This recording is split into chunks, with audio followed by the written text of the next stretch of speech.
مولاي صل وسلم دائما أبدا على حبيبك خير خلق كلهم. السلام علیکم ورحمۃ اللہ وبرکاتہ. الحمد للہ الذی بیدہ الملک وهو على كل شيء قدیر. هو الاول والآخر والظاہر والباطن وهو بكل شيء علیم. واشهد ان لا الہ الا اللہ وحدہ لا شریک له. واشهد ان سیدنا ومولانا محمدا عبده ورسوله. اما بعد فاعوذ بالله من الشیطان الرجیم. بسم الله الرحمن الرحیم. الحج اشهر معلومات فمن فرض فيهن الحج فلا رفث ولا فسوق ولا جدال وما تفعلوا من خير يعلمه الله وتزودوا فإن خير زاد التقوى. وقال النبي صلى الله تعالى عليه وسلم الحج المبرور ليس له الجزاء إلا الجنة. وقال النبي صلى الله عليه وسلم من حج ولم يرفث ولم يفسق خرج من ذنوبه كيوم ولدته أمه او کما قال صلی اللہ تعالی علیہ وسلم.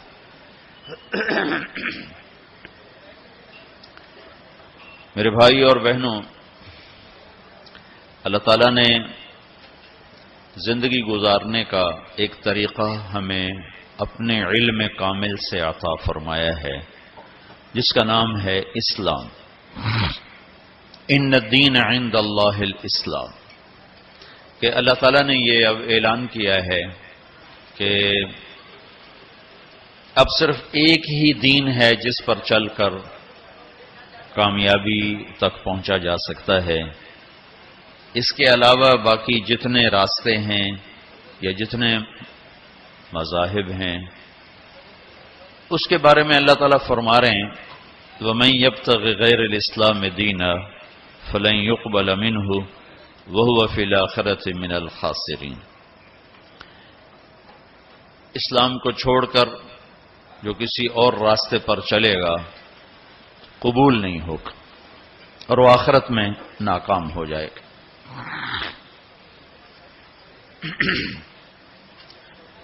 سارا اسلام دو چیزوں کا مجموعہ ہے. ایک عبادات اور ایک اخلاقیات. عبادات مجھے میرے اللہ سے جوڑتے ہیں، اخلاقیات مجھے اپنے معاشرے سے جوڑتے ہیں. عبادت میں کمی ہوگی تو اللہ سے کٹ جاؤں گا، اخلاق میں کمی ہوگی تو شاید اپنے بیوی بچوں سے ہی کٹ جاؤں. تو یہ دونوں لازمی پیپر ہیں. کچھ لوگ اس طرح سوچتے ہیں کہ جی خدمت خلق کرو، اللہ کو عبادت کی کیا ضرورت ہے، فرشتے ہی بہت. تو یہ بھی خطا پر ہیں. کچھ لوگ کہتے ہیں ہم حج کر کے اپنے سارے معاف کروا لیتے ہیں، واپس آ کے پھر اپنی چھری تیز کر لیتے ہیں. تو یہ بھی غلط. کچھ عبادت کی آڑ میں لوگوں کے حقوق ضائع کرتے ہیں اور کچھ اخلاق کی آڑ لے کر اللہ کے حق کو ضائع کرتے ہیں. یہ دونوں سوچ غلط ہے. چونکہ میں تو خود دنیا میں آیا نہیں تو زندگی گزارنے کا بھی مجھے طریقہ معلوم نہیں. جس نے مجھے پیدا کیا وہی جانتا ہے کہ میرے لیے کون سا راستہ سلامتی کا ہے. ہم گھروں میں روزانہ دیکھتے ہیں او بھائی چائے دودھ والے، او میاں بھائی یہ آپ بیٹھ تھوڑی دیر بیٹھ جاؤ بھائی، یہ بات ہو لینے دو بعد میں شروع کرو. تمہاری تو کاروباری مجبوری، میری تو کوئی مجبوری نہیں ہے. لہذا میں تو جو بات سنانے آیا ہوں وہ اس میں خلل ہو رہا ہے، وہ آپ سن لیں، پھر کھاتے پیتے رہنا۔ تو جب ہم اس دنیا میں اپنے ارادے سے نہیں آئے اور جانے کا ارادہ بھی کسی کا نہیں ہوتا، لیکن جاتے ہی ہیں، اس سے کوئی راستہ بھی بچنے کا نظر نہیں آتا، صرف ایک ہستی ہیں محمد مصطفیٰ صلی اللہ علیہ وسلم، جن سے اللہ نے پوچھا آپ آنا چاہتے ہیں یا رہنا چاہتے ہیں؟ صرف ان کو یہ ایک اضافی اعزاز، اکرام، عزت کہ میرے حبیب سے پوچھو، ملک الموت کو حکم ہوا کہ ایک تو پوچھ کے اندر جانا ہے، بغیر پوچھے نہیں جانا، اور ایک اجازت لے کر لانا ہے، بن اجازت نہیں لانا۔ تو ملک الموت نے حاضر ہو کر یہ عرض کی، پہلے جبریل اندر آئے، 12 ربیع الاول 11 ہجری 7 جون 633 عیسوی اور 10 سے 12 کے درمیان کا ٹائم اندازن۔ تو جبریل نے کہا یا رسول اللہ، باہر ملک الموت حاضر ہے، اندر آنے کی اجازت چاہتے ہیں۔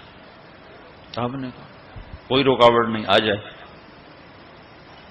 تو اس نے آ کر آپ کو سلام کیا، السلام علیکہ یا رسول اللہ۔ پھر کہنے لگا آپ پہلی ہستی ہیں جن کو سلام کر رہا ہوں، آج تک کسی کو سلام نہیں کیا۔ پھر اس نے کہا آپ پہلی ہستی ہیں، اللہ نے فرمایا پوچھ کے اندر جانا، بن پوچھے نہ جانا۔ آپ پہلی شخصیت ہیں، اللہ نے فرمایا آنا چاہیں تو لے آنا، رہنا چاہیں تو چھوڑ کے آ جانا۔ اس لیے اب جو آپ فیصلہ کریں گے میں اسے پورا کروں گا۔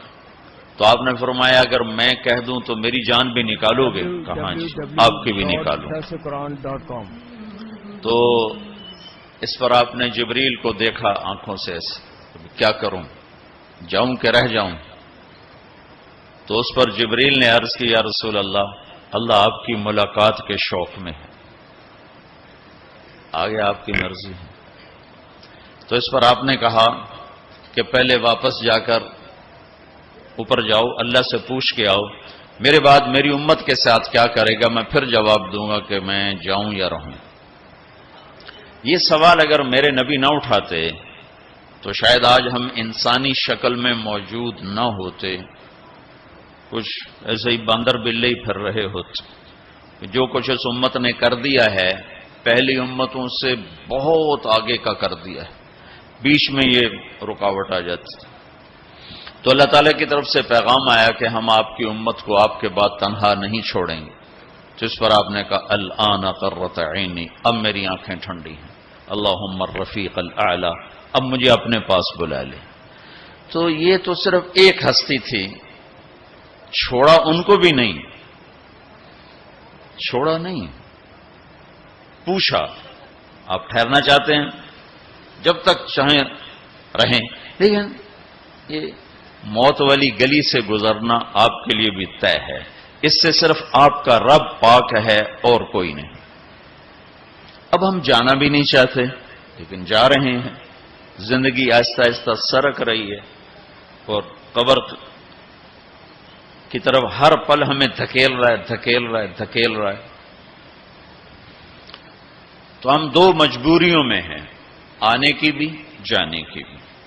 اس میں اللہ نے ہمیں تھوڑا سا اختیار دیا ہے، وَهَدَيْنَاهُ النَّجْدَيْنِ، دو راستے ہیں، ایک یہ ہے اما شاکرن، اللہ کی مان کے چل، دوسرا ہے اما کفورا، نافرمان بن کے چلے۔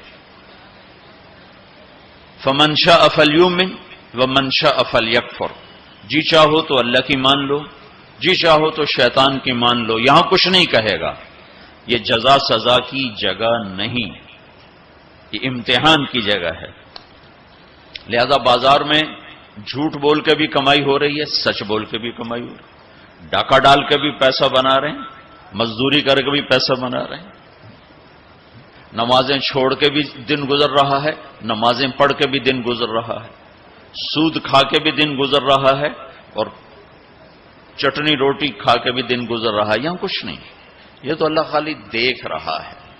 پھر ایک دن آئے گا، وَلَا تَحْسَبَنَّ اللَّهَ غَافِلًا عَمَّا يَعْمَلُ الظَّالِمُونَ، میں غافل نہیں ظلم کرنے والوں سے۔ یہی نہیں کہ اللہ کو پتہ نہیں چلا اور حسین کا سر کٹ کے نیزے پہ چڑھ گیا، اللہ کو پتہ نہیں چلا، اور ابن زیاد کو فتح ہو گئی اور شمر کو فتح ہو گئی اور اہل بیت ذبح ہو گئے، اللہ تعالیٰ کسی اور کانفرنس میں مصروف تھے تو وہ پیچھے یہ قصہ ہو گیا، ایسا نہیں۔ وَلَا تَحْسَبَنَّ اللَّهَ غَافِلًا عَمَّا يَعْمَلُ الظَّالِمُونَ، اپنے رب کو غافل نہ سمجھو، انما یؤخرہم لیوم تشخص فیہ الابصار، جس دن آنکھیں پھٹ جائیں گی وہ دن تیرے رب نے فیصلے کا رکھا ہوا ہے اور اس نے آنا ہے، اسے کوئی روک نہیں سکتا۔ لا تأتیکم الا بغتہ، اچانک آئے گا اور ہم سب کھڑے ہوں گے۔ یوم نسیر الجبال، پہاڑ ہٹ جائیں گے، وتری الارض بارزہ، زمین چٹیل میدان ہوگی، کوئی اونچ نیچ نہیں ہوگی، لا تری فیہا عوجا ولا امتا، نہ کھڈا نہ پہاڑ، بالکل سیدھا سیدھا میدان، اور اللہ سب کو جمع کرے گا، وحشرناہم، کہ سب کو زندہ کروں گا، فلم نغادر منہم احدا، ایک کو بھی پیچھے نہیں چھوڑوں گا، کوئی بھاگ سکتا ہے نہیں، لقد احصاہم، تیرے رب کا گھیرا ہوگا، کوئی آگے پیچھے ہو کر گنتی غلط کر دے تو نہیں، وعدہم عدا، پورا کیلکولیٹ کیا ہوگا، وہ تو اس نے چیونٹیوں کو گن کے رکھا ہوا ہے، تمہاری کیا حیثیت۔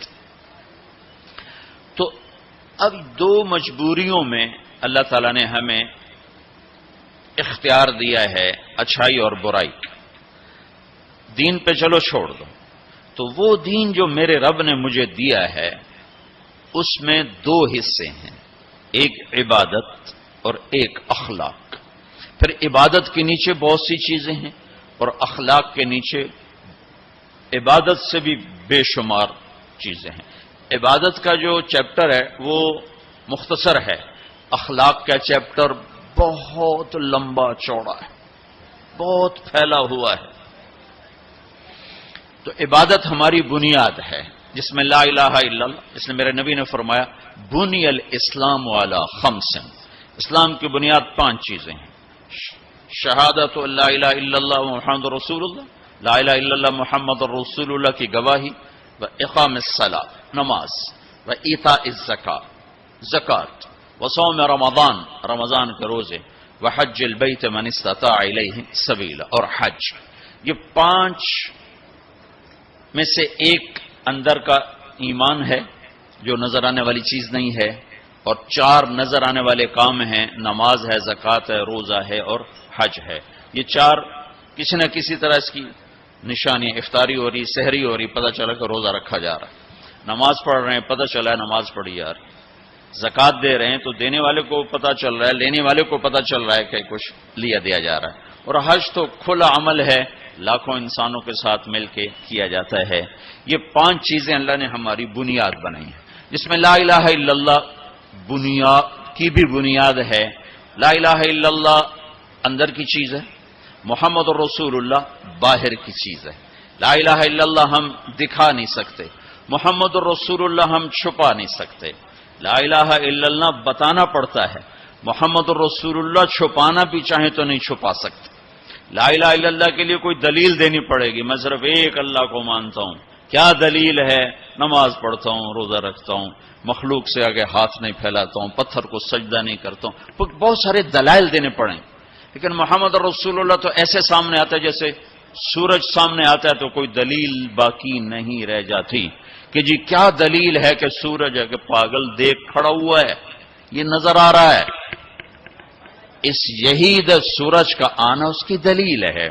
تو پہلی چیز ہے لا الہ الا اللہ محمد رسول اللہ، لا کے ذریعے سے ساری کائنات کی نفی کہ سب سے کٹ کے اللہ سے جڑ جا، مشرق لا، مغرب لا، شمال لا، جنوب لا، آسمانوں پہ لا، زمینوں پہ لا، پتھروں پہ لا، پہاڑوں پہ لا، نوری پہ لا، ناری پہ لا، آفتابی پہ لا، خاکی پہ لا، لا کو ایسے پھرایا ہے میرے اللہ نے کہ اپنے سوا ہر شے کو کاٹ کے رکھ دیا ہے کہ یہ کچھ نہیں، سب اللہ ہے، صفر صفر صفر لکھتے جاؤ، ساری کاپی بھر دو، تو آپ نے کچھ بھی نہیں لکھا، اور ایک لگا دو پہلے صفر کے ساتھ، تو ہر صفر دوسرے سے طاقتور بنتا جا رہا ہے، بنتا جا رہا ہے، بنتا جا رہا ہے، بنتا جا رہا ہے۔ پیچھے الف کا کمال ہے، پیچھے ایک کا کمال ہے، ایک کو ہٹاؤ تو سب صفر ہے۔ اللہ اب ایک ہستی ہے تو جبریل طاقت ہے، صفر نہیں ہے۔ اللہ ہٹ جائے تو جبریل صفر ہے، میکائیل، اسرائیل، اسرافیل طاقت ہیں اگر اللہ ہے، اللہ پیچھے ہٹ جائے تو یہ تینوں زیرو ہیں۔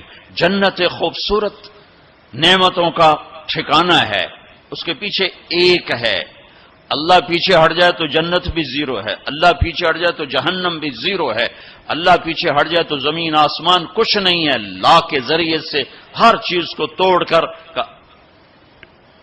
دل کا قبلہ اللہ بنا اور چہرے کا قبلہ بیت اللہ بنا، تو تب تیری نماز مکمل ہوگی، تب تیرا ایمان مکمل ہوگا۔ اس وقت دل کا قبلہ اللہ نہیں ہے، وہ پیسہ ہے، پیسہ پیسہ ہے، دل کا قبلہ اللہ نہیں ہے، صرف کمائی ہے، صرف پیسہ ہے۔ تو اللہ تعالیٰ لا کے ذریعے سے کہتا ہے مجھے قبلہ بنا، دل مجھے دے۔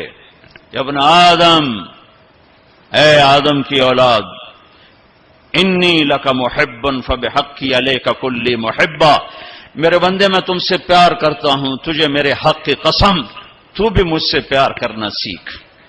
اس دل کو اللہ کے لیے خالص کر، سب سے کٹ کر، اس کے لا الہ لا الہ لا الہ تلوار چلتی ہے، لا الہ لا الہ لا الہ، پھر اللہ کے ساتھ تمام ہوتا ہے، الا اللہ الا اللہ الا اللہ، صرف اللہ، نیچے بھی اللہ، اوپر بھی اللہ، وَهُوَ الَّذِي فِي السَّمَاءِ إِلَٰهٌ وَفِي الْأَرْضِ إِلَٰهٌ، ادھر دیکھو تو اللہ اور اوپر دیکھو تو اللہ، رب المشرق والمغرب لا الہ الا هو فاتخذه وکیلا، مشرق میں دیکھو تو اللہ اور مغرب میں دیکھو تو اللہ، للہ المشرق والمغرب فأینما تولوا فثم وجہ اللہ، جدھر منہ پھیرو گے سامنے اللہ کے جلوے ہیں، جدھر منہ پھیرو گے سامنے اللہ کی قدرت ہے، جدھر دیکھو گے اللہ کے نظام اور شاہکار ہیں۔ جو لا کہا وہ لا ہوا، وہ لا بھی اس میں لا ہوا، جز لا ہوا کل لا ہوا، پھر کیا ہوا؟ اللہ ہوا۔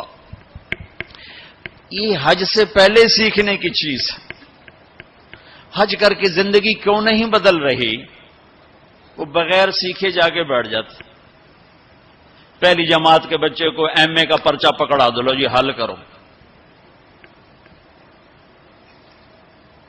حج پر جانے سے پہلے بہت سی تیاری ہے، جیسے اب یہ آپ کو ظاہری تیاری کے لیے جمع کر رہے ہیں، یہ لے جانا ہے، وہ لے جانا ہے، یہ لے جانا ہے، وہ لے جانا ہے، یہ نہیں لے جانا، وہ نہیں لے جانا۔ اسی طرح اللہ کے دربار میں جانے کے کچھ اور آداب ہیں۔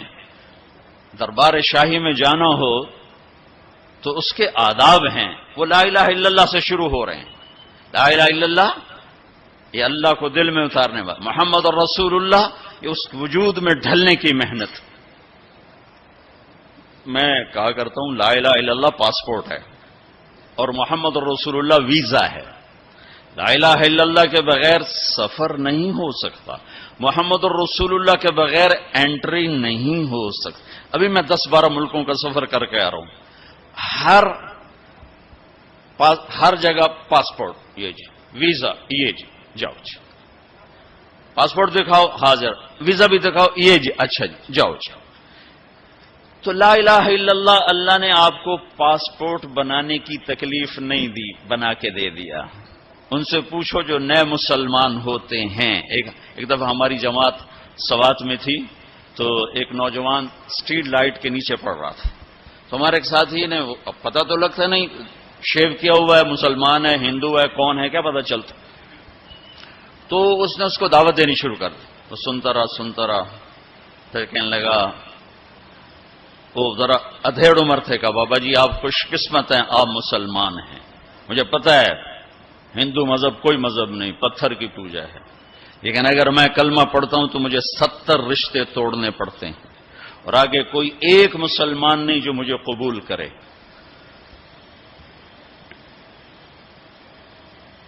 مجھے قبول کرنے والا کوئی نہیں، اور جن 70 رشتوں کو توڑوں گا اس کا آگے مسلمانوں کے پاس متبادل کوئی نہیں. مجھے پتا ہے ہمارا کوئی مذہب نہیں ہے لیکن میں بندھا ہوا ہوں. تو ہم اللہ کا شکر ادا کریں. پاسپورٹ اس نے بنا کے دے دیا. اب کہتا ہے ویزا تو لگوا لو, یہ اتنا تو کرو کہ ویزا تو لگواؤ. کم از کم میرے نبی کے سانچے میں تو ڈھل کے آؤ. اشبحت اعدائی فصرت احبهم اذ كان حبی من کے حبی منہم. ابو نواس ایک شاعر ہے, وہ اپنے محبوب سے کہہ رہا ہے کہ تو دشمن کے روپ میں آئی تو مجھے دشمنوں سے بھی پیار ہو گیا. تو نے میرے دشمن کا روپ دھارا تو مجھے دشمنوں سے بھی عشق ہو گیا کہ تیری جھلک جہاں بھی ہوگی مجھے وہ پیاری لگے گی. تو یہ پہلا سبق ہے لا الہ الا اللہ محمد رسول اللہ. لا الہ الا اللہ اتنا اندر میں اترے کہ وہ بیج کی طرح اور گٹھلی کی طرح اپنی کومپل کو باہر نکالے, پھر وہ محمد رسول اللہ درخت بن کر پورے وجود پر چھائے اور پوری زندگی پر چھائے. تو یہ پہلی محنت. پھر اس کے بعد نماز ہے جو 5 وقت اللہ تعالیٰ نے فرض فرمائی. 50 دینی 5 تھیں, شروع 50 سے کیا. جب 5 ہی دینی ہے تو 5 سے شروع فرماتے. میرے حبیب 5 نمازیں 50 پتہ ہے نہ پڑھی جا سکتی ہیں نہ دینی ہیں, صرف اس کی عظمت اور اہمیت بٹھانے کے لیے کہ وما خلقت الجن والانس الا لیعبدون. اس آیت کو ذہن میں بٹھانے کے لیے کہ نماز تو دوں گا 5 لیکن مطالبہ ہوگا 24 گھنٹے میں وہ زندگی گزارو جو نماز والی ہے. جیسے نماز میں تم ادھر ادھر نہیں دیکھتے ہو, تو تم جب باہر جاؤ تو تمہاری آنکھ حرام نہ دیکھے, اور نماز میں تم ہاتھ ایسے باندھ کے کھڑے ہو تو نماز کے باہر تمہارے ہاتھ ظلم کے فیصلے نہ لکھیں, ظلم کے فیصلے نہ لکھیں. جب ترازو غلط چلتا ہے تو یہ ظلم کا ہاتھ استعمال ہوا ہے. جب تمہاری زبان صرف چند مخصوص بول سکتی ہے, ادھر ادھر کا بولے گی تو نماز ٹوٹ جائے گی. ایسے جب تم نماز کے باہر ہو تو ایسا بول نہ بولو جس سے لوگوں کے دل ٹوٹ جائیں. ایسا بول جس سے نماز ٹوٹے, اس سے آدمی بڑی احتیاط کرتا ہے. لیکن ایسا بول جس سے اگلوں کے دل ٹوٹتے نہیں, جل کے راکھ ہو جاتے ہیں. وہ صبح سے شام تک زبان زبان زبان. نماز, اور نماز اللہ نے 5 وقت مانگی. پھر اپنے حبیب پر تہجد فرض کی. قم اللیل الا قلیلا. میرا نبی باقیوں کے لیے نفل, آپ کے لیے فرض. رات کو میری آپ کی بات ہونی چاہیے. کیوں کہ ان لک فی النہار سبحا طویلا. آپ دن میں بہت مصروف رہتے ہیں دعوت تبلیغ کے کام میں, لہذا رات کا کچھ حصہ مجھے دے جس میں میری اور آپ کی بات. جس نے بھی اللہ کو پایا ہے رات کے آنسوؤں سے ہی پایا ہے. جس نے بھی اللہ کو ڈھونڈا ہے رات کے اندھیروں میں ڈھونڈا. عجب بات ہے, دنیا ڈھونڈنی ہو تو روشنی چاہیے, اللہ کو ڈھونڈنا ہو تو رات کا اندھیرا چاہیے. لیکن اب 10% لوگ نماز پڑھتے ہیں, 90% نہیں پڑھتے. حج پہ جا کے بھی نہیں پڑھتے, عادت ہی نہیں پڑھی ہوئی تو حج کے جا پہ بھی نہیں پڑھتے. نماز. تیسری چیز ہے زکوٰۃ جو اللہ نے مالدار پر فرض کی ہے. اچھا ایک بیچ میں جب ہمارے نبی 50 نمازیں لے کر واپس چل پڑے, کوئی بات ہی نہیں کی. اچھا یا اللہ ٹھیک, تو میں نے پڑھا تو کہیں نہیں, لیکن مجھے لگتا ہے کہ اللہ تعالیٰ نے موسیٰ علیہ السلام کو آگے کھڑا کیا ہوگا کہ میرا نبی تو 50 لے کے چل پڑا, اسے واپس بھیجو. اس کی امت نے تو 5 کو نہیں پڑھنی ہے, 50 کتوں پڑھن, اس کو میرے پاس واپس بھیجو. تو آگے موسیٰ علیہ السلام کھڑے ہوئے چھٹے آسمان پر, یا رسول اللہ, اللہ سے ملاقات کیسی رہی؟ کہ بہت اچھی رہی. کیا ہوا؟ کہ 50 نمازیں ملی. کہ یا رسول اللہ میں آپ کی محنت کرتا ہوں, ایک کوئی نہیں پڑھیں گے, واپس جا کر تھوڑی کروائیں. پھر آپ واپس گئے سدرۃ المنتہا. تو اللہ نے کتنی کام کی؟ 5. چلو اللہ تعالیٰ 45 کٹھی اڑا دیتا. اچھا میرے حبیب 5. پھر واپس. پھر ہمارے نبی نے نہیں کہا یا اللہ بہت زیادہ ہیں. تسلیم و رضا, تسلیم و رضا. اللہم انی اسألک الرضا بعد القضاء. یہ دعا روز میرے نبی صبح و شام مانگتے تھے. اے اللہ مجھے اپنی تقدیر پہ راضی رہنے کی توفیق عطا فرما۔ پھر موسیٰ علیہ السلام کتنی 45 واپس، پھر 5، پھر 5، پھر 5، اڑتے گئے 5 رہ گئے۔ پھر آگے موسیٰ علیہ السلام کھڑے ہوئے، یا رسول اللہ کتنی؟ کہا 5۔ کہا نہیں واپس جائیں، کوئی نہیں پڑھیں گے۔ کہا نہیں اب مجھے شرم آتی ہے، 5 ختم ہو رہی ہیں، اب گیا تو یہ 5 بھی چلی گئی تو میری امت تو ختم ہو گئی، میری امت تو محروم ہو گئی، اب میں نہیں جاتا۔ کہا ٹھیک ہے آپ کی مرضی، ویسے مجھے پتا ہے کہ یہ نہیں پڑھیں گے، چونکہ میری امت پہ 2 نمازیں فرض تھیں، انہوں نے وہ بھی نہ پڑھی، یہ کراچی والے 5 کہاں پڑھیں؟ موسیٰ علیہ السلام چونکہ تجربہ کر چکے، لیکن ہمارے نبی نے فرمایا نہیں اب مجھے شرم آتی، اب میں نہیں واپس جاؤں، جس نے پڑھنا ہوگا پڑھے گا، نہیں پڑھنا ہوگا نہیں پڑھے، ہر کوئی اپنے اپنے کیے کا اجر اللہ سے لے لے۔ صرف عظمت اور اہمیت بٹھانے کے لیے جب آپ اس 5 پر موسیٰ علیہ السلام کو انکار کر کے چل پڑے تو پیچھے سے اللہ کی آواز آئی، میرے حبیب پڑھنے کو 5 لیکن میرا بول وہی، لکھوں گا 50، ہر نماز 10 لکھی جائے گی، ہر نماز 10 لکھی جائے گی۔ پھر انہوں نے زکوٰۃ کو فرض کیا، مالداروں پہ زکوٰۃ، خذ من اموالہم صدقۃ تطہرہم بہا وتزکیہم وصلی علیہم۔ زکوٰۃ اتنا بڑا عمل ہے کہ اللہ تعالی ہمیں کہتا ہے کہ میرے نبی پہ درود پڑھو، فرشتوں سے کہتا ہے میرے نبی پہ درود پڑھو، اور خود بھی کہتا ہے کہ میں اپنے نبی پر درود بھیجتا ہوں۔ اللہ کی طرف اب درود کی نسبت وہ رحمت ہے، اور فرشتوں کی طرف ہماری طرف درود کی نسبت دعا ہے جو ہم کرتے ہیں، صلی علی محمد وعلی آل محمد۔ تو اللہ تعالیٰ نے ہمیں آپ کو، پوری دنیا کے اہل ایمان کو، فرشتوں کو حکم دیا کہ میرے نبی پر درود پڑھو، اور خود بھی پڑھتا ہے، ان اللہ وملائکتہ یصلون علی النبی۔ جو لوگ اللہ کے نام پہ خرچ کریں گے تو اللہ تعالیٰ کہہ رہا ہے وصلی علیہم، اے میرے حبیب ساری امت پر نہیں، جو تیری امت میں میرے نام پہ خرچ کریں گے ان پہ تو درود پڑھ۔ اگرچہ یہاں صلی دعا کے معنی میں ہے کہ تو ان کے لیے دعا کر، آپ ان کے لیے دعا فرمائیں۔ تو مال خرچ کرنے والوں کے لیے اللہ اپنے حبیب سے فرما رہے ہیں کہ ان کے لیے آپ دعا کریں، صلی علیہم ان صلاتک سکن لہم۔ آپ کی جو دعا ہوگی اور آپ کی جو صلات ہوگی، جو آپ کا درود ہوگا، دنیا اور آخرت کے سارے مسائل ان کے حل کر کے لے جائے گا، ان کی دنیا بھی سکھی کر دے گا، ان کی آخرت بھی سکھی کر دے گا۔ تو اللہ تعالیٰ نے زکوٰۃ فرض کی، اور بہت تھوڑی فرض کی، پہلی امتوں پر تھی 100 میں 10 روپے، اور ہماری ہے 100 پہ 2.5 روپے، اور اتنا فضل فرمایا کہ پورا سال پیسہ پڑا رہے، پھر کہا اس میں سے 2.5 روپے دے دو، 2,500 دے دو، اگر استعمال ہو جائے تو کوئی سال سے 1 دن پہلے اگر وہ مال خرچ ہو گیا ہے تو زکوٰۃ ختم ہو گئی۔ اور 82 دفعہ قرآن میں مال خرچ کرنے کا حکم آیا، 82 دفعہ، اور اللہ تعالیٰ نے ترغیب دی ہے کہ مالدار فقیروں پہ خرچ کریں۔ پھر اللہ تعالیٰ نے فقیروں کو ترغیب دیا کہ تم بھی جتنی وسعت ہو خرچ کیا کرو۔ میرے نبی نے ترغیب دی، سبق درہم 100,000 درہم، 1 روپیہ اللہ کے نام پہ خرچ کرنا 1,00,000 روپیہ خرچ کرنے سے بڑھ گیا۔ تو صحابہ نے عرض کی وہ کیسے بڑھ گیا؟ تو آپ نے کہا ایک آدمی کے پاس 2 روپے، ایک آدمی کے پاس کروڑوں روپے، جس کے پاس 2 روپے تھے اس نے 1 روپیہ اللہ کے نام پہ دے دیا، اور جس کے پاس کروڑوں تھے اس نے 1,00,000 دیا۔ جس نے 2 میں سے 1 دیا اس نے اپنے مال کا آدھا حصہ دیا، جس نے 1,00,000 دیا اس نے اپنے مال کا کوئی 1000واں حصہ دیا۔ جب تولا جائے گا تو 1 روپے کا وزن 1,00,000 سے بڑھ جائے گا۔ اور اس کا ایک واقعہ بھی، حضرت عمر ہمیشہ حضرت ابوبکر سے نہ کوشش کرتے تھے آگے نکل جاؤں، آگے نکل جاؤں، آگے نکل جاؤں، ساری زندگی موقع نہ بن سکا۔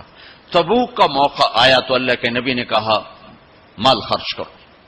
عثمان رضی اللہ تعالیٰ نے 10,000 لشکر کا سارا سامان تیار کیا، ان کی سواریاں، ان کا راشن کے لیے تھیلوں کو بند کرنے کے لیے دھاگے تک اپنے گھر سے دیے، اور 300 دینار اوپر دیے، تو اللہ کے نبی کی جھولی میں وہ 300 دینار پڑے تھے یوں، اور آپ ان دیناروں کو اٹھا اٹھا کے یوں فرما رہے تھے ما علی عثمان اللہ یعمل بعدا، عثمان آج کے بعد کچھ بھی نہ کرے تو جنت واجب ہوگی۔ تو عمر کہنے لگے آج میں ابو بکر کو کاٹ سکتا ہوں، آج میں اس سے آگے نکل سکتا ہوں کہ وہ آج کل غریب ہے، میں مالدار ہوں، تو وہ تھوڑا لائے گا میں زیادہ لاؤں گا تو میں بڑھ جاؤں گا۔ لہذا انہوں نے اپنے مال کا آدھا حصہ، آدھا گھر میں رکھا اور آدھا لے کر آئے۔ ابو بکر نے جھاڑو پھیر دیا، جو کچھ تھا وہ سارا سمیٹ کے لے آئے۔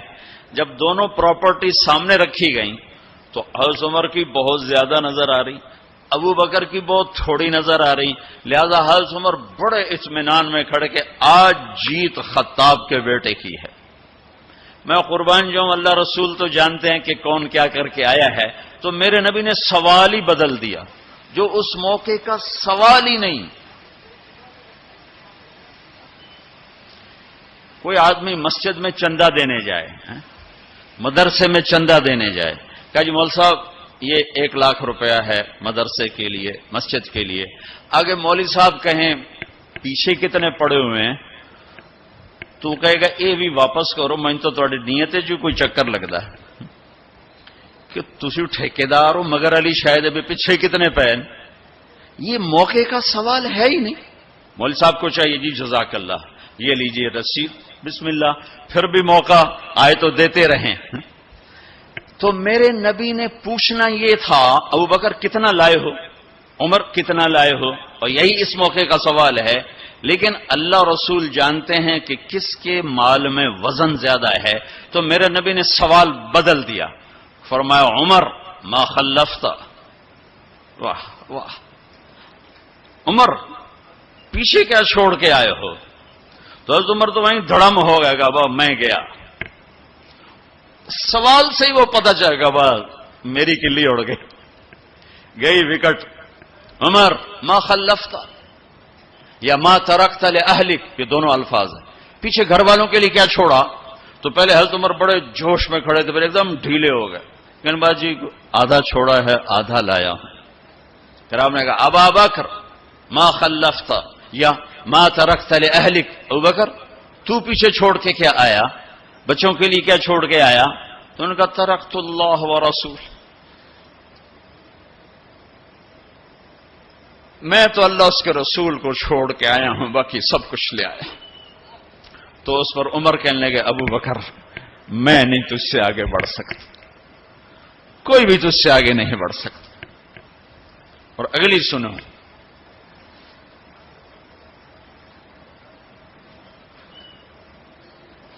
اپنے کپڑے بھی دے دیے اور ایک ٹاٹ تھا وہ پہن کر اس کو کانٹوں سے سی لیا۔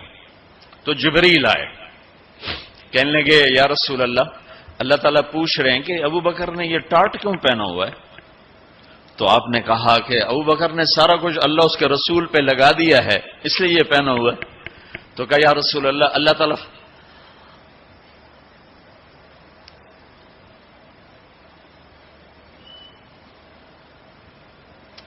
اللہ تعالیٰ فرما رہے ہیں ابو بکر سے پوچھو مجھ سے راضی تو ہے، مجھ سے راضی تو ہے، اس فقر میں مجھ سے راضی ہے؟ میں تو اتنا سفر کر کے آیا ہوں، حالانکہ ابھی 4 دن پہلے میں 12 ملکوں کا 10 ملکوں کا سفر کر کے ہوں، ساری ہڈیوں میں درد ہے، میں اس لیے آیا ہوں کہ چلو کوئی بخشش کا بہانہ مل جائے، کوئی بخشش کا بہانہ مل جائے، اللہ راضی ہو جائے۔ آپ سارے اس لیے حج پہ جا رہے ہو کہ اللہ راضی ہو جائے۔ جو سارے جہان سے کہتا ہے مجھے راضی کرو، وہ کہہ رہا ہے ابو بکر سے پوچھو مجھ سے راضی تو ہے۔ تو آپ نے کہا ابو بکر تیرا رب تجھے سلام بھی کہہ رہا ہے اور پوچھ رہا ہے کہ راضی ہو؟ تو ابو بکر کی چیخیں نکلی، میں اپنے رب سے راضی، میں اپنے رب سے راضی ہوں، میں اپنے رب سے راضی۔ میرے بھائیو بہنوں، زندگی ایسے گزار کے مرو کہ اللہ کو ملے تو اللہ خوش ہو کے مل رہا، ایسے نہ مرو کہ اللہ کی بارگاہ میں پیش کیے جا رہے ہوں مجرم بن کر، قیدی بن کر۔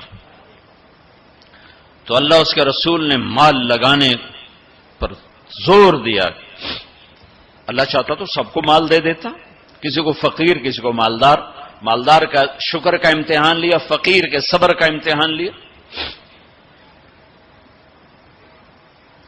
کہ اللہ فقیر کا صبر دیکھے گا، مالدار کا شکر دیکھے گا۔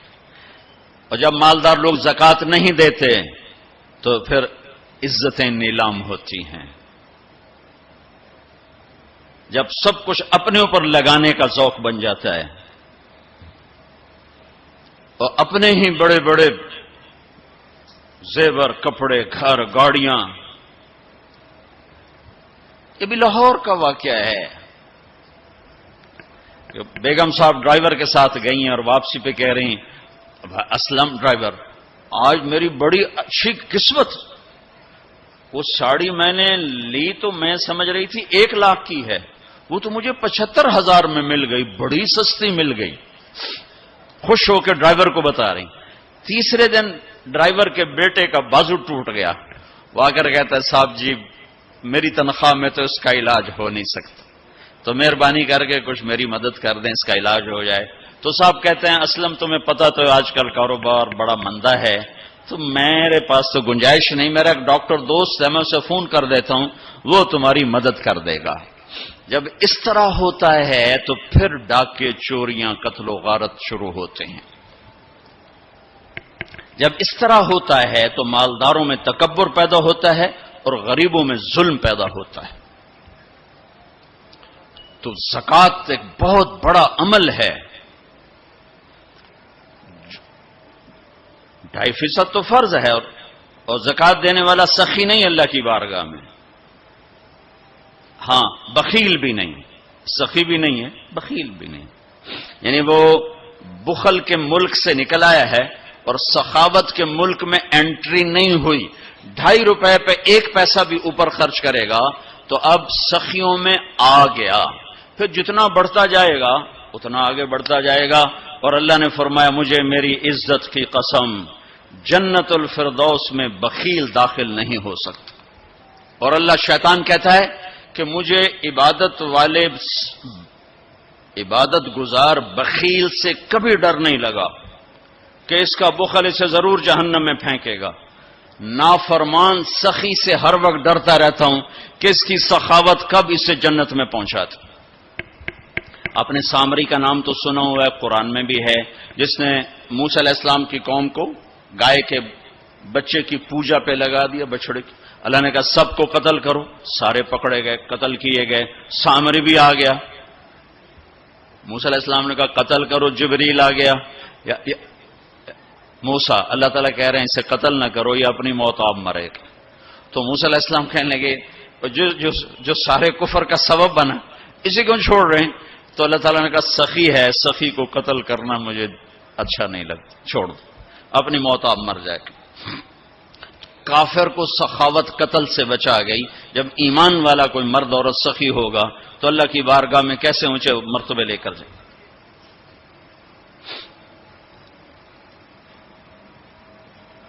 تو اپنے اوپر خرچ کرو وسعت کے مطابق، اللہ نے روکا نہیں ہے، منع نہیں کیا ہے، منع نہیں کیا ہے، لیکن غریب کو بھی یاد کرو۔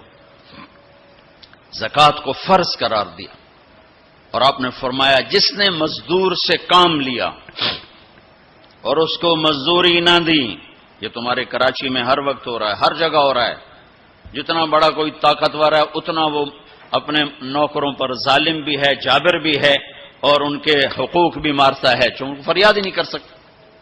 میرا پنجاب کا زمیندارہ ماحول سارا ایسا ہی۔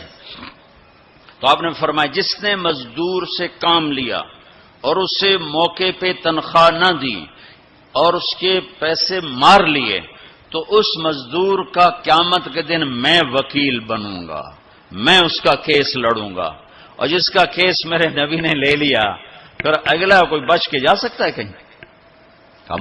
مزدور کا پسینہ خشک ہونے سے پہلے اس کے ہاتھ میں پیسے پکڑا دو۔ پھر مزدور سے فرمایا، یہ دونوں طرف کا خوبصورت، کیا دین خوبصورت ہے، کہ جو اپنے نوکر کی، جو اپنے مالک کی نوکری بھی پوری دیانتداری سے کرے اور اللہ کی بندگی بھی دیانتداری سے کرے تو اسے ہر کام پہ دگنا اجر ملے گا، دگنا۔ یعنی میں 1 نماز پڑھتا ہوں، میری 10 ہیں، اس کی 20 ہوں، میں ایک روزہ رکھتا ہوں، میرا ایک ہے اس کے دو ہوں گے. میں ایک قرآن ختم کرتا ہوں، میرا ایک ہے اس کے دو ہوں گے. کہ ایک طرف اپنے مالک کے ساتھ دیانتداری سے نوکری کر رہا ہے اور ایک طرف اپنے اللہ کے ساتھ دیانتداری سے بندگی کر رہا ہے، دگنا اجر ہو جائے گا. تو مال خرچ کرنا یہ تیسری بنیاد. چوتھی بنیاد ہے روزہ. لا الہ الا اللہ یہ کلمہ تعارف ہے، کلمہ معرفت ہے. نماز اس تعارف کو محبت میں بدلنے کا ذریعہ ہے. زکوٰۃ لا الہ الا اللہ یہ تعارف ہے. نماز یہ تعلق پیدا کرتی ہے، زکوٰۃ یہ محبت پیدا کرتی ہے، اور روزہ یہ عشق پیدا کرتا ہے.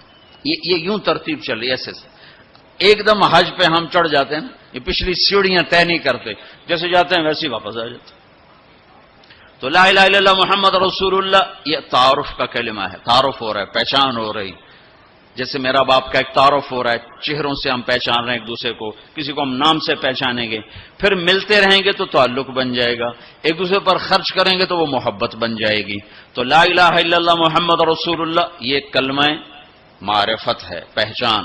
نماز اس معرفت کو تعلق میں بدلتی ہے، اور پھر زکوٰۃ اس تعلق کو محبت میں بدلتی ہے. پھر محبت کو آگے پروان چڑھا کے عشق تک پہنچانا ہے تو اس کے لیے بھوکا پیاسا رہنا اس کا لازمی امر ہے. تو اس کے لیے روزہ رکھا گیا کہ روزے رکھ، اللہ کے لیے بھوکا بھی رہے اور پیاسا بھی رہے. اب یہ بھوک اور پیاس مل کر اس کے اندر ایک عشق کی آگ لگاتی ہے. پھر یہ عشق مجبور کرتا ہے کہ محبوب کو دیکھوں تو صحیح، اس کا دیدار تو کروں، اور نہیں تو اس کے گھر کا دیدار کروں، کہیں تو نظر آئے، کہیں تو کوئی آثار دیکھوں. تو پھر اس کے لیے بلایا گیا کہ اب آؤ والہانہ عاشقانہ مجنونانہ. چونکہ جو عاشق ہوتا ہے وہ زیب و زینت سے بے نیاز ہوتا ہے، وہ تو دیوانوں کی طرح آتا ہے. لہذا کہا بھائی دیوانوں کی شکل بناؤ، ٹوپی اتار دو، خوشبو پھینک دو،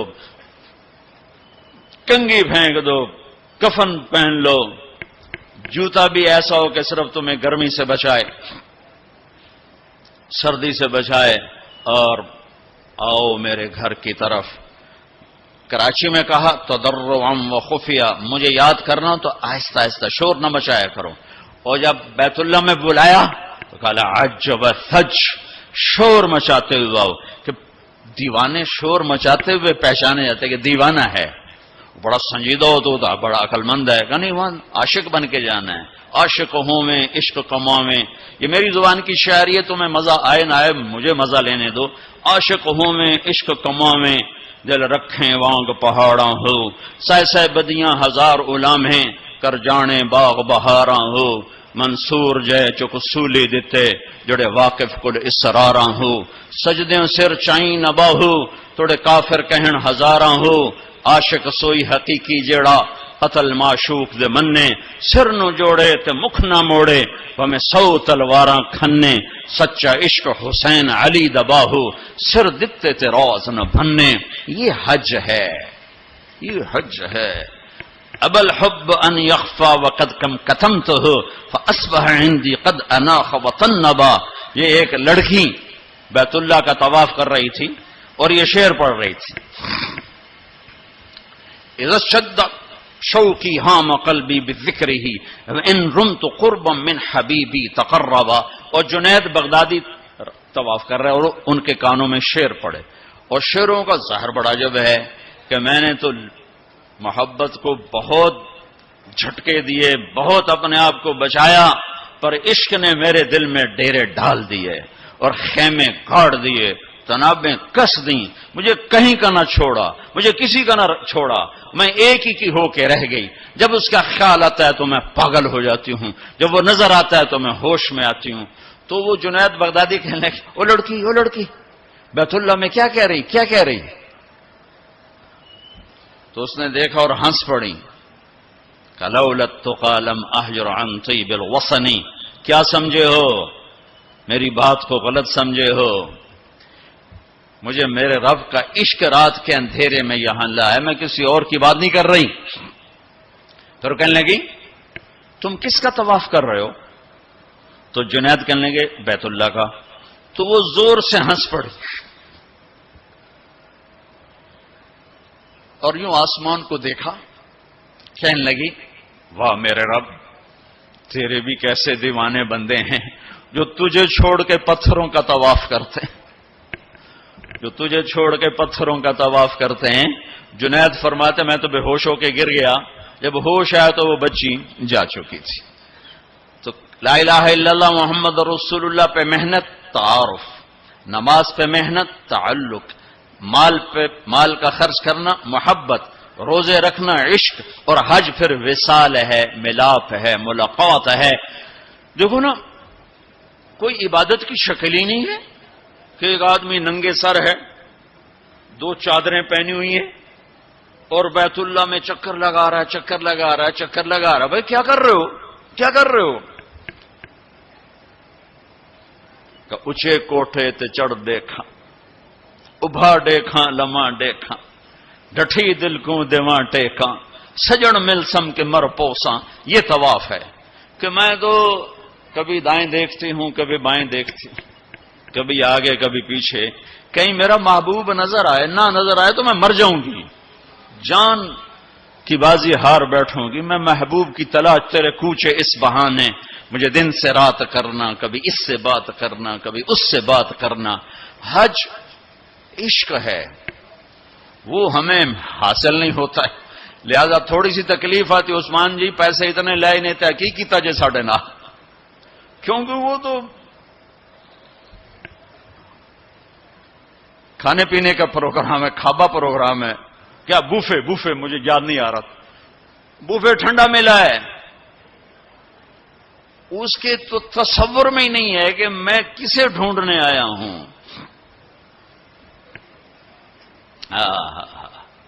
ایسے تو نہیں حسین بچوں سمیت نیزوں پہ چڑھ گئے تھے، ایک بول بول کے ساری نسل بچا سکتے۔ کون سی نسل؟ اہل البیت۔ کون سی نسل؟ آل الرسول۔ کون سی نسل؟ کائنات کی پاکیزہ ترین نسل۔ ایک بول پہ وہ اپنی بچا سکتے اور جنت کا بھی کوئی نقصان نہ تھا۔ نہیں، اللہ پہ سودا نہیں ہو سکتا، کاٹ دو۔ تمہارا تاجر جھوٹ بولنے کو تیار، جھوٹ چھوڑنے کو تیار نہیں، سود چھوڑنے کو تیار نہیں۔ کتنے بڑے تاجروں نے میرے ساتھ متھا مارا کہ سود کے بغیر تجارت چلا کے دکھاؤ، سود کے بغیر تجارت کیسے چلے گی؟ کہ اللہ مطلب اللہ کو مقصود نہیں بنایا، اللہ کو ڈھونڈنا پانا اور اللہ کی طلب زندگی کا مقصد نہیں بنایا۔ یہی دھوکے کے گھر اور مچھر کے پر اور مکڑی کے جالے کی دوڑ ہے۔ اسی کو عزت سمجھا، اسی کو بڑائی سمجھا، اسی کو بلندی سمجھا، اسی کو معراج سمجھا۔ آج آنکھ بند ہوگی تو پتہ چلے گا کہ میں تو کسی بہت بڑے دھوکے کا شکار ہو کے آیا ہوں۔ اس لیے قیامت کا دن کو یوم التغابن بھی کہتے ہیں، تغابن کے نام پر سورت اتری ہے کہ اس دن لوگوں کو پتہ چلے گا ہائے دھوکے میں رہ گئے۔ ذالک یوم التغابن، یہ ہے جس دن دھوکہ کھلے گا کہ ہم تو دھوکے میں رہ گئے۔ تو بھائیو بہنوں، حج کا اصل موضوع سمجھو،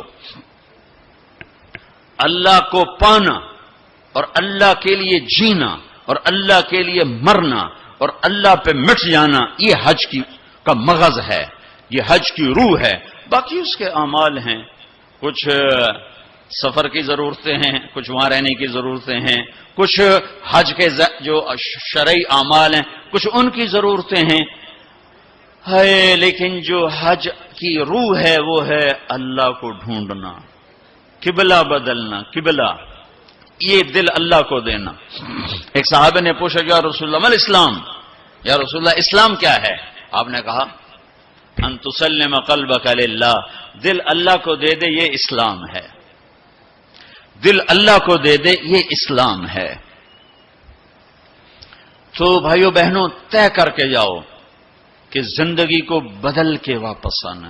اتنے سال اپنی مرضی کے گزار لیے، تو اب اللہ سے مل کے آ رہے ہیں، تو اب باقی زندگی اس کی مرضی پہ گزار دیں۔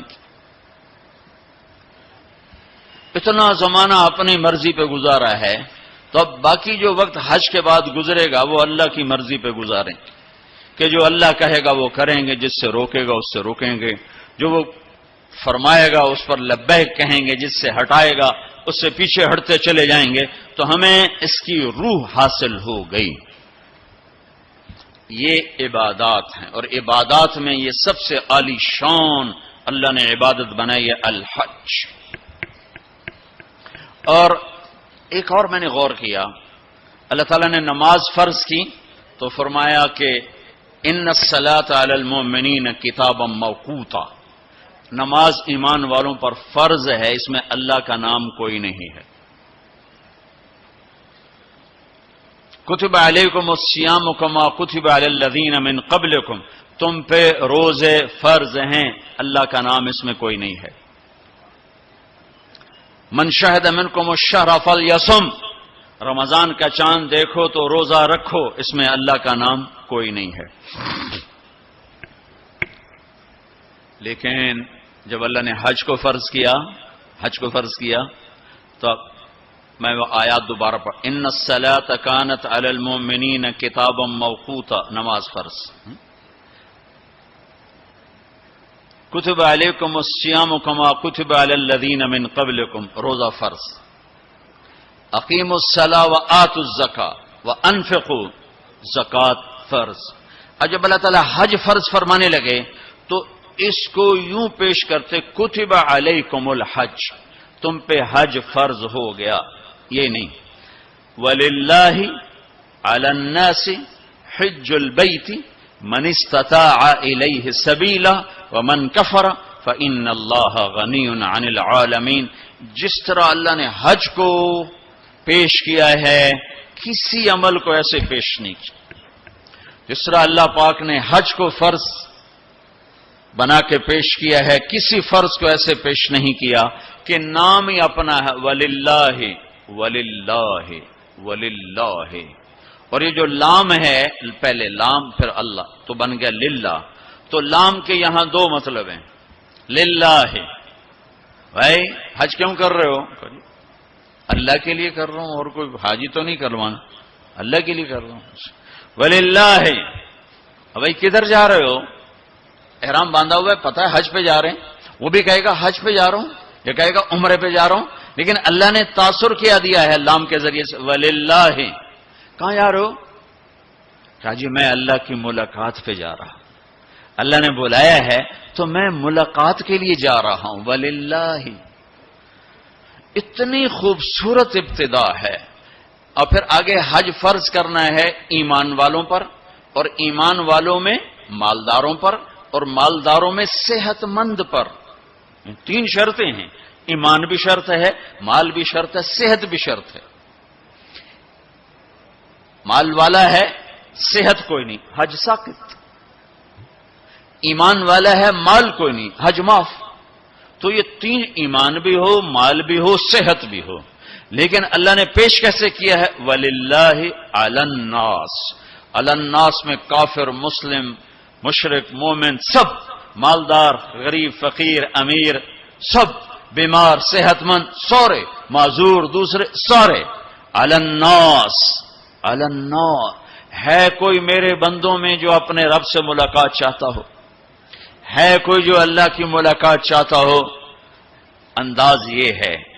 اور آگے چونکہ صرف مالداروں کو اور صحت مند کو لینا ہے تو کہا حج البیت من استطاع الیہ السبیلا، اس کو آخر میں لائے، پہلے نہیں لائے، آخر میں لائے کہ ہاں بھائی تمہارے رب کی تمنا تو یہ ہے کہ سارے ہی آ جاؤ میری ملاقات کی۔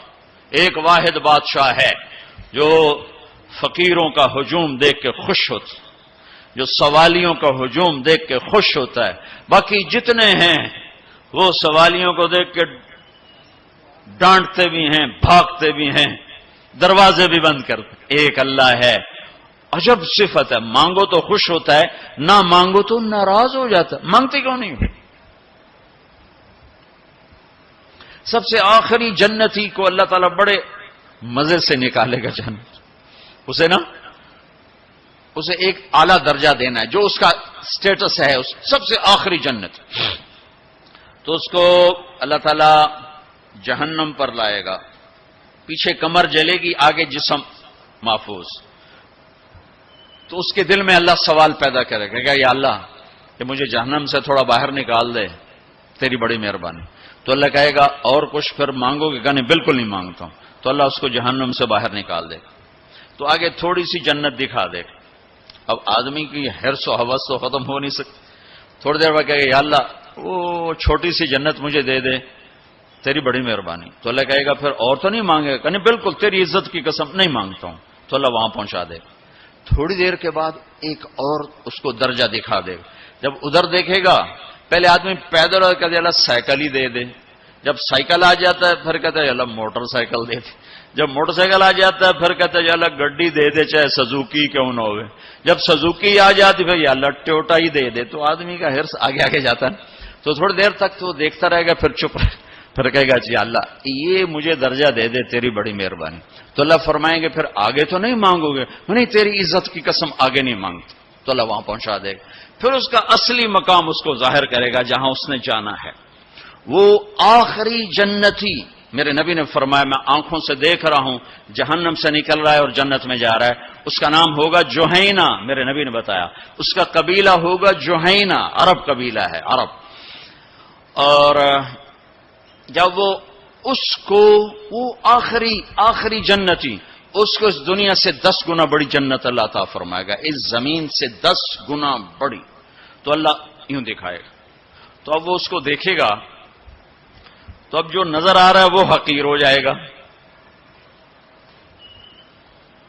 تو پھر اس کو سوچ آئے گی جو ہن منگے آتا کہ نہیں ریورس گیئر نہ لگ جائے، دوبارہ پیچھے دوزخ کی واپسی نہ ہو جائے. تو لہذا چپ. اندر میں ابال اٹھ رہے ہیں کہ مانگوں، اور ڈر لگ رہا ہے کہ اتنی دفعہ قسمیں کھائیں توڑ دیں، قسمیں کھائیں توڑ دیں. تو کہیں اللہ تعالیٰ آگے چل بہنوں واپس کر دو. تو لہذا چپ کر کے بیٹھو. اللہ تو اندر کا بھید جانتا ہے. ہائے ہائے. تھوڑی دیر کے بعد اللہ کہے گا مانگتے کیوں نہیں ہو؟ مانگتے کیوں نہیں؟ کہے گا یا اللہ سألتک حتی استحییت وحلفت فیک حتی استحییت. یا اللہ میں نے اتنا مانگا کہ اب مانگتے شرم آتی ہے، اور اتنی دفعہ قسمیں توڑی ہیں کہ اب قسم توڑتے ہوئے شرم آتی ہے.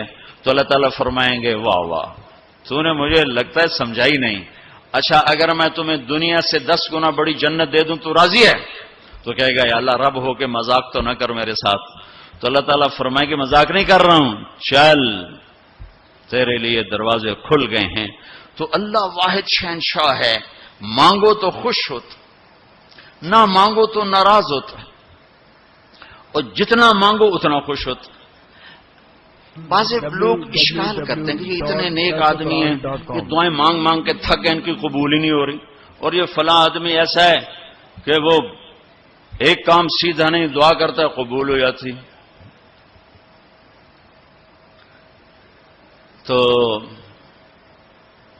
میرے نبی نے فرمایا کہ ایک اللہ کے تعلق والا بندہ یا بندی اپنی ضرورت میں اٹکا ہوا ہے اور اللہ سے مانگ رہا ہے اور رو رہا ہے، اوپر سے دروازہ نہیں کھل رہا ہے. کہتا پتہ نہیں کیا ناراضگی ہو گئی ہے. حتیٰ کہ فرشتے سفارش کرتے ہیں کہ یا اللہ یہ اتنے دیر سے بیچاری رو رہی ہے، یہ اتنے دیر سے رو رہا ہے، یا اللہ اس کا کام کر دے. تو اللہ تعالیٰ فرماتے احب ان اسمع حنینہ، مجھے اس کا رونا بڑا پیارا لگ رہا ہے، میں چاہتا ہوں کچھ اور رو لے. دے دیا تو پھر کہیں رونا، لہذا میں چاہتا ہوں تھوڑا یہ رو لے. اس لیے لیٹ ہو رہا ہے، اس لیے لیٹ نہیں ہو رہا کہ میں ناراض ہوں. تو اللہ تعالیٰ کے مختلف اپنے بندوں کے ساتھ معاملات ہیں.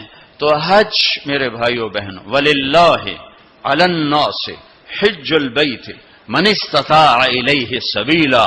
آؤ بھائی آؤ، اپنے رب کی ملاقات کے لیے آؤ، سارے آؤ، ایمان لے کر آؤ. کافر کلمہ پڑھ لو اور کلمے والے تیاری کر لو. پھر آگے نرمی کر دی. اچھا بھائی جو آ سکتا ہے وہ تو ضرور آئے. اس پیشکش میں اتنی محبت تھی کہ سننے والے کو یہ شک پڑ سکتا تھا کہ لگتا ہے اللہ کو ہمارے حج کی ضرورت پڑ گئی ہے. تو پھر ومن کفرا نہیں آؤ گے نا، یہاں کفر سے مراد کافر ہونا نہیں، ومن کفرا جو حج پہ نہیں آتا فإن اللہ لغنی عن العالمین. تو مجھے صرف تمہاری نہیں، مجھے تو کل کائنات کی پرواہ کوئی نہیں، تم نہیں آؤ گے تو کیا ہو جائے گا. تو آخر میں اپنی ذات کو صاف کیا ہے اور شروع میں اپنی محبت کا اظہار کیا ہے. تو بھائی بہنوں یہ نیت کر کے جاؤ کہ واپس والی زندگی وہ نہیں ہوگی جو پہلے تھی، وہ نہیں ہوگی جو پہلے تھی۔ تو اللہ کی ملاقات اس طرح ہو کہ ماضی اور حال اور ہو جائیں اور مستقبل اور ہو جائے، تو گویا ہم اللہ کی بارگاہ میں اپنی مہر لگوا کے آ گئے۔ یہ اسلام کا عبادت کا پہلو ہے۔ یہ عبادت کا پہلو اس وقت مکمل ہوگا جب اس کے ساتھ اخلاق کا پہلو جڑے گا، وہ ہے لوگوں کے حقوق ادا کرنا۔ سب سے انشاءاللہ میں اللہ کے نبی کا خطبہ پڑھ کے سناؤں گا عرفات میں۔ 3 دن آپ نے تقریر فرمائی، تینوں دن ایک ہی جگہ سے بیان شروع کیا، لوگوں تمہاری عزتیں، تمہارے جان، تمہارے مال ایک دوسرے کے لیے حرام ہو گئے، کسی کی عزت پہ، کسی کے مال پہ، کسی کی جان پہ ہاتھ نہ ڈالنا۔ اور آخری جملہ ہے لا ترجعوا بعدی کفارا یضرب بعضکم رقاب بعض، دیکھو میرے بعد کافر نہ ہو جانا کہ ایک دوسرے کے گلے کاٹتے پھر رہے ہو، ایک دوسرے کے گلے کاٹتے پھرنا گویا میرے نبی کی نظر میں کافر ہو جانا ہے۔ یہ آخری جملہ تھا۔ اور پھر ایک اور آخر لا تسودوا وجہی یوم القیامہ، دیکھو مجھے قیامت کا دن تمہاری وجہ سے شرمندہ نہ ہونا پڑے، مجھے شرمندہ ہونے سے بچانا۔ یہ آپ کے خطبات کے آخری الفاظ ہیں۔ تو ایک تو اس کی تفصیل حج کیسے کرنا، وہ کتابیں موجود ہیں، سارے کچھ چھوٹے چھوٹے پمفلٹ موجود ہیں، آپ آسانی سے اس کو فالو کر سکتے ہیں۔ اور اگر اس میں کوئی اونچ نیچ ہو جاتی ہے تو مینا بکروں سے بھرا پڑا، 1 بکرا دے دو، 2 دے دو، 4 دے دو، 5 دے دو، جتنے مرضی دے دو وہ ہو جائے گا۔ تو جب تم اتنے پیسے خرچ کر کے جا رہے ہو تو میرے نبی سے پوچھا گیا یا رسول اللہ سب سے بہترین حج کیا ہے؟ الحج والثج، سب سے بہترین حج ہے لبیک کہنا زور زور سے اور قربانی کرنا اپنی وسعت کے حساب سے، خون بہانا، قربانی کرنا۔ ہمارے نبی اگر اپنی طرف سے قربانی کرتے تو 1 بکرا ذبح کر دیتے، 1 دمبا ذبح کر دیتے، 1 مینڈا چھترا۔ ساری زندگی ہمارے نبی عید قربان پر 2 قربانیاں کرتے تھے، 2 چھترے، 1 اپنی طرف سے کرتے تھے اور 1 امت کی طرف سے کرتے تھے، ساری زندگی 2۔ لیکن جب آپ نے حج کیا تو آپ نے کتنی قربانیاں فرمائیں؟ آپ کی عمر مبارک 63 سال تھی، تو آپ اور حضرت علی کے اونٹ مشترکہ مل کر 100 تھے، 100۔ تو وہ 100 اونٹ میں سے آپ نے 63 اونٹ الگ کروا لیا، ہر سال کا 1 اونٹ، اور 1 اونٹ میں 7 قربانیاں ہوتی ہیں، 1 میں 7 ہوتی ہیں۔ پھر ان میں سے 5 کو الگ کیا، 5 میں سے 1 کو سامنے لایا گیا اور اس کو کھڑا کر کے آپ نے ذبح کیا، کھڑا کر اس کے یہاں یوں برچھا مارا یوں۔ تو یہاں تو جانور ہو، بکرا ہو، اونٹ ہو، جب اس کو برچھا لگتا ہے تو وہ شور میں جاتا ہے، کرتا ہے۔ لیکن جب وہ اس اونٹ کو لگا نبی کے ہاتھ سے برچھا تو اس کی خوشی سے ہائے نکلی، اور پیچھے جو اونٹ کھڑے تھے ان میں جنگ شروع ہو گئی۔ ہر اونٹ رسی توڑ کے آگے بڑھ کے ذبح ہونے کی کوشش کر رہا تھا کہ کہیں میں پیچھے نہ رہ جاؤں، میں پہلے ذبح ہو جاؤں، میں پہلے ذبح نہ شود نصیب دشمن کہ شود ہلا کے تیغت سر دوستاں سلامت کے تو خنجر آزمائی ہم آہوان سہرا سر خود نہاد برکف با امید آن کے روزے بشکار خواہی آمد، کہ آج سارے جنگل کے ہرنوں کو انتظار ہے کہ آج ہمارا محبوب شکار کرنے آ رہا ہے۔ تو ہر ہرن گردن جھکا کے کھڑا ہے کہ میں ذبح ہو جاؤں، میں ذبح ہو جاؤں، میں ذبح ہو جاؤں۔ تو یہ شعر میرے نبی پہ فٹ آتا ہے کہ سارے اونٹوں میں جنگ شروع ہو گئی اور ہر ایک کا زور تھا میں ذبح ہو جاؤں، میں ذبح ہو جاؤں۔ آپ نے 63 اونٹ ذبح فرمائے اور برشا پھینک دیا، اور اپنی بیویوں کا حصہ اس میں نہیں رکھا، بیویوں کے لیے الگ قربانی کی، بیویوں بیگمات کے لیے الگ قربانی کی، اور اپنے 63 اور 7 ہر اونٹ میں، اور پھر یہاں تک فرمایا کہ علی جو گوشت بنائے اس کو مزدوری گوشت میں سے نہیں دینی، میں الگ سے دوں گا، اس کا ہر ٹکڑا اللہ کے نام پہ جانا چاہیے۔ گوشت میں سے مزدوری بھی نہیں دی، الگ سے مزدوری دی۔ اور پھر فرمایا کہ آؤ بھائی جو لے جانا چاہتا ہے لے جائے. پھر فرمایا حضرت علی سے کہا ایک ایک بوٹی سارے اونٹوں سے لے لو اور ایک دیگ چڑھا دو. تو وہ ایک ایک بوٹی سارے اونٹوں سے لے کر دیگ چڑھائی. پھر آپ نے اس کے پکنے کا انتظار کیا. جب وہ تیار ہو گئی تو پھر آپ نے حضرت علی نے چند اور صحابہ نے مل کر اس کا گوشت کھایا, شوربہ پیا, اور پھر اس کے بعد آپ طواف زیارت کے لیے تشریف لے گئے. تو اب مالدار لوگوں قربانی کرنا دل کھول کے, ماڑے ماڑے جانور نہ تلاش کرنا, بھائی سستا کڑا لفظ ہے, اللہ کے نام پہ لگانا. جھگی پھوک تماشا ویک ہماری پنجابی کی مثال ہے, لگا تو صحیح پھر دیکھ آتا کیسے ہے واپس. ایک صحابی ہیں ابو الدحداح, ایک آیت اتری من ذا الذی یقرض اللہ قرضا حسنا یضاعف له اضعافا کثیرا. تو وہ ایک انصاری صحابی نے آیت سنی, وہ بھاگے ابو الدحداح, ارے آج عجب آیت آئی ہے. کیا؟ کہ اللہ کہہ رہا کوئی ہے مجھے قرضہ دے میں واپس کروں کئی گنا کر کے. تو ابو الدحداح آئے دوڑے دوڑے, یا رسول اللہ کیا اللہ نے یہ کہا ہے کہ مجھے قرضہ دو میں واپس کروں؟ کہاں؟ کہا یا رسول اللہ اللہ کو کیا ضرورت قرضہ مانگنے کی, کہ اللہ چاہتا ہے کہ اس کے بدلے اللہ تمہیں جنت دے. کہا اچھا اگر میں اللہ کے نام پہ دوں تو آپ وعدہ کرتے ہیں میری جنت کا؟ کہا ہاں وعدہ. کہ میری بیوی کی جنت کا؟ کہا ہاں وعدہ. کہ میرے بچوں کی جنت کا؟ کہا ابو دحداح تو زیادہ ہی مانگتا جا رہا ہے, پر تیرے بچوں کا بھی. کہا یا رسول اللہ ہاتھ بڑھائیں, میرے 2 باغ ہیں دونوں اللہ کے نام پہ صدقہ. ہم کہا نہیں ایک دے دو, ایک رکھ لو, ایک بچوں کے لیے رکھو, ایک اللہ کے نام پہ دو. کہا اچھا پھر میرا وہ باغ جس میں 600 کھجوریں ہیں وہ میں نے اللہ کو دے دیا. ہمیں کہا ٹھیک ہے جا تو تیرے بچے تیری بیوی جاؤ جنت. وہ نے وہاں سے دوڑ لگائی اور باغ میں نہیں گئے, باہر کھڑے ہو گئے کہ کہیں اندر جا کے نیت نہ بدل جائے. جیسے یعنی لوگ سودے سے پھرتے ہیں, دوڑم سارے لٹو بنے ہوئے, 4 پیسے اوپر گیا سودے سے پھر گئے, 4 پیسے نیچے گیا سودے سے پھر گئے. جیسے ایمان اور زبان کا بول کوئی چیز ہی نہیں. پیسہ ہی خدا بناؤں بھائی, پیسے کے پیچھے ایمان بھی بک رہا ہے, عزت بھی بک رہی ہے, غیرت بھی بک رہی ہے. میرے نبی نے فرمایا میرا امتی ہر گناہ کر سکتا ہے, ایک جھوٹ نہیں بول سکتا, ایک دھوکہ نہیں دے سکتا. سارا کراچی جھوٹ اور دھوکے کا. کراچی نہیں, میرا ملتان لے لو, لاہور, سندھ, بلوچستان لے لو, سرحد لے لو, جھوٹ جھوٹ جھوٹ, دھوکہ دھوکہ دھوکہ. میرا امتی ہر گناہ کر سکتا ہے, جھوٹ نہیں بول سکتا, دھوکہ نہیں دے سکتا. ساری تجارت سارا سب کچھ اس پہ آ چکا. تو آپ باہر کھڑے ہو گئے, کہنے گئے ام دحداح بیوی کو بلایا. کہا کیا ہوا؟ کہ باہر آؤ باہر آؤ باہر آؤ. کیوں؟ کہ باغ اللہ کو دے دیا.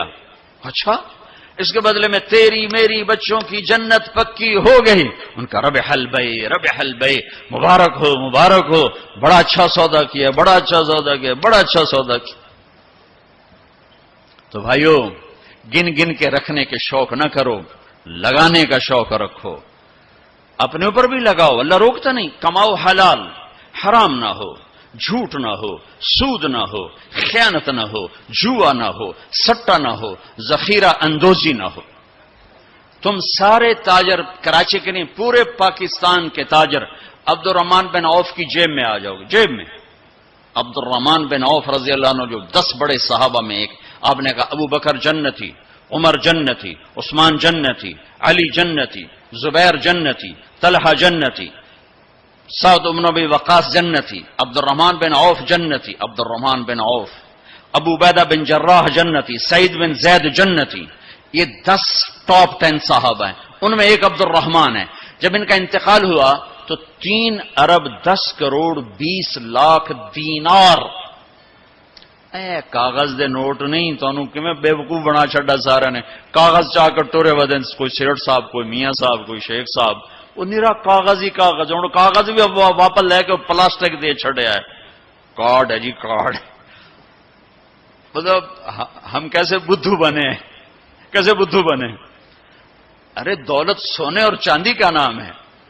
یہ کاغذ پہ ڈالر باڑے چلے جاؤ, ڈالر بھی لے لو, پاؤنڈ بھی لے لو, جو جتنے مرضی باڑے چو لے لو. تمہیں بے وقوف بنایا ہے دنیا کے بنیوں نے. تمہیں کاغذ پکڑا دیے، تم سے جائیدادیں لے لی، اور پھر کاغذ بھی واپس لے کر تمہیں کارڈ پکڑا دیے. وہ فن لینڈ سے واپسی ہو رہی تھی تو وہ ہمیں بڑا کمرہ چاہیے تھا. وہ کمرہ چھوٹا تھا، وہ کروز تھا، یہ جو بڑے بڑے بحری جہاز چلتے، تو ہمیں کمرہ چھوٹا ملا. تو میں نے کہا یار کوئی بڑا کمرہ، تو ہماری جماعت بڑی ہے تو کوئی بیٹھنے کی ہو، کوئی سونے کی ہو. تو ہم وہاں گئے کاؤنٹر پر، تو اس نے کہا جی آپ 2500 کراؤن دے دیں تو ہم آپ کو کمرہ دے دیتے. ہم نے کہا لے لو. کہا نہیں ہم پیسے نہیں لیتے. کیا لیتے ہیں؟ کارڈ. وہ کہا بھائی پیسے تو زیادہ، نہیں کارڈ لیں گے. اب ہمارے تو پاس کارڈ نہیں تھے، تو سویڈن کا ایک ساتھی ہمارے ساتھ تھا، تو اس نے اپنا کارڈ دیا، تو انہوں نے وہ اس کو کراس کیا، تو اس میں انہوں نے ہمیں بڑا کمرہ دے دیا. تو تمہیں تو پاگل بنا گیا بنیا، دنیا کا سب سے بڑا بنیا، تمہیں کاغذ دے کے تمہیں سیٹ صاحب بنا دیا، شیخ صاحب بنا دیا، پتہ نہیں کیا کچھ بنا دی. اور عبد الرحمان جو چھوڑ کے مر رہے ہیں وہ کاغذ نہیں 3 ارب 10 کروڑ 20 لاکھ دینار. ایک دینار 4.5 ماشے کا ہوتا تھا. اور ایک ماشا میں نے سنار سے پوچھا کتنے کا ہوتا ہے؟ انہوں نے کہا 5000 روپے کا ماشا چل رہا ہے. اب اس کو تم ضرب تقسیم کر کے دیکھ لو کہ عبد الرحمان کتنا چھوڑ کے دنیا سے تشریف لے گئے تھے. ہم نے کہا عبد الرحمان تاجر الرحمان، عبد الرحمان یہ رحمان کا تاجر ہے، رحمان کا تاجر ہے. اتنی بڑی تجارت کی کا میری تجارت کے 4 اصول تھے. آپ میں تاجر بھی ہوں گے بڑے بڑے. میری تجارت کے 4 اصول رہے. کبھی ادھار نہیں خریدا، نمبر 1. تمہاری ساری مارکیٹ نکل گئی، پہلی شرط ہی ساری مارکیٹ آؤٹ ہو گئی. کبھی ادھار نہیں بیچا، جڑے 2-4 رہ گئے وہ بھی بچوں نکل گئے. کبھی ادھار نہیں خریدا، کبھی ادھار نہیں بیچا. جس نے ادھار خریدا بھی ہو اور ادھار بیچا بھی ہو ان کو دی رات نہیں دا سکتی. لین والے سر تے چڑھے ہیں، دیون والے لکے ہوئے ہیں، کدے جاوے؟ نہ بیوی اچھی لگے نہ بچے اچھے لگے. تو جس نے نقد خریدا نقد بیچا ہو تو آرام نال ستا بوجھے پیسے بوجھے چین کسی کو نہ لونا نہ دیونا. تو میں نے کبھی ادھار نہیں خریدا، میں نے کبھی ادھار نہیں بیچا، میں نے کبھی سٹاک نہیں کیا. میں نے زندگی بھر کبھی سٹاک نہیں کیا کہ بڑھ جائے پروفٹ تو پھر بیچوں، جب پروفٹ ملا فوراً بیچ دیا. میں نے کبھی سودے کا عیب نہیں چھپایا، میں نے کبھی سودے کا عیب نہیں چھپایا. میرا ایک عزیز کہنے لگا جی مجھے یہ وہ کپڑا مارکیٹ فیصلہ آباد میں کسی تاجر سے میری بات کرا دے، میں ذرا کپڑے کا کام سیکھ لوں. میں نے ایک سے کہہ دیا، اس نے کہا جی بھیج دو. ہفتے بعد وہ بچہ واپس آیا. اس بچے کے 4 مہینے تبلیغ میں لگے ہوئے تھے. میں نے کہا واپس کیوں آ گئے ہیں؟ اگر جو تھے پہلا کام میں سکھائیں دن کہ عیب لکاونا کیویں، پہلے یہ سکھاتے ہیں کہ عیب چھپانا کیسے. میں کہا چنگا کیتا ہی واپس آ. تو عبد الرحمان جیسے تاجر بنو. ادھار نہیں، ادھار لینا منع نہیں ہے، ادھار دینا منع نہیں ہے. ہاں چین سکون کے لیے، تاکہ تانوں گولیاں نہ کھاونیاں پڑ. نیندراں چڑھیاں کتھے رہ گئیاں. ایک اربوں پتی آدمی کی بیگم کا فون ہے، مولانا میں دنیا کی بدقسمت ترین عورت ہوں. میں نے کہا کیا ہوا؟ ساری رات نیند نہیں آتی، ساری رات نیند نہیں آتی. اپنی تجارت میں کسی کا حق نہ مارو، کسی سے جھوٹ نہ بولو، وعدہ کر کے زبان سے نہ پھرو، وعدہ کر کے زبان سے نہ پھرو. اپنے سودے میں کو ہیرا پھیری نہ کرو. اس میں کچھ مسئلہ تو بتاؤ. یہ ایک تاجر میرا یہ بیان سن رہا تھا، یہ گاڑیوں کا، پشاور کا تھا، بیان کہیں اور ہو رہا تھا. ہماری جماعت گئی پشاور، تو اس کا سب سے بڑا شو روم ہے پشاور میں. تو مجھے لے گیا، تو ایک گاڑی کھڑی تھی ٹویوٹا. کہنے لگا مولانا یہ گاڑی آپ کی وجہ سے 1 سال ہوا ہے نہیں بکی. میری وجہ سے؟ میں تو آج پہلی بار آیا. کہا آپ کا بیان سنا تھا کہ سودے کا عیب بتاؤ. تو یہ گاڑی اتارتے ہوئے، نئی گاڑیاں بیچتا ہے، پرانی نئی گاڑی کا. بعضی گاڑیاں جب اتار رہے ہوتے ہیں تو کہیں نہ کہیں سے لگ جاتی ہیں، پھر ہم اس کو پینٹ پونٹ کر کے کہتے ہیں بالکل فریش ہے. تو یہ گاڑی لگ گئی تھی. تو اب جو آتا ہے میں اس کو بتاتا ہوں یہاں سے لگی تھی ہم نے پینٹ کیا کہتے چھوڑو سن ہور دے ہو کہ 1 سال ہو گیا. میں کہا چل میں خریدار ہوں مجھے دے. کہ نہیں تیرے سے میں نہیں ڈالتا. تو ہماری جماعت وہیں تھی. 1 ہفتہ نہیں گزرا تھا کہ اس کا فون آیا کہ وہ میری گاڑی بک گئی. اتنا ہی اللہ دیکھتا ہے, تھوڑا سا دیکھتا ہے بھائی کچا ہے کہ پکا ہے. تو صرف حج کر کے گناہ نہ بخشواؤ, سچی تجارت کر کے گناہ بخشواؤ. میرے نبی کا فرمان ہے جو صبح سے شام تک بچوں کو حلال کمانے کے لیے تھکتا ہے اور تھک کے شام کو گھر جاتا ہے اس کے اس دن کے سارے گناہ معاف ہو جاتے. تو بھائیو بہنوں, دین کا دوسرا حصہ ہے اللہ کے بندوں کے ساتھ حسن سلوک, ماں باپ کے ساتھ, بیوی کا خامند کے ساتھ, خامند کا بیوی کے ساتھ. اس زبان نے وہ آگ لگائی ہے کہ پوری دنیا میں جو آگ زبان نے لگائی ہے اتنی پیٹرول اور گیس سے بھی آگ نہیں لگتی. تو میں آپ سب سے اخلاق کے معاملے میں ایک بات, اس زبان کی حفاظت کرو.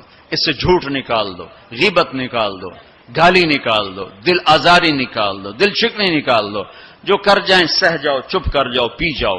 میرے رب کی قسم بڑے بڑے ولی ابدال تمہاری گرد کو نہیں پکڑ سکے گی. جس نے زبان کی حفاظت کی اسے کوئی پکڑ نہیں سکتا, وہ اتنی تیز رفتاری سے نکلے گا. تو یہ پوری زندگی میں نے بیان کی ہے مختصر وقت میں. صرف حج نہیں میرے سامنے موضوع, یہ ساری چیزیں ہماری زندگی کے ضروری فیکٹر ہیں. اور آخری جو میں اخلاق بتا رہا ہوں, حقوق العباد بتا رہا ہوں, یہ بڑا خوفناک چیپٹر ہے.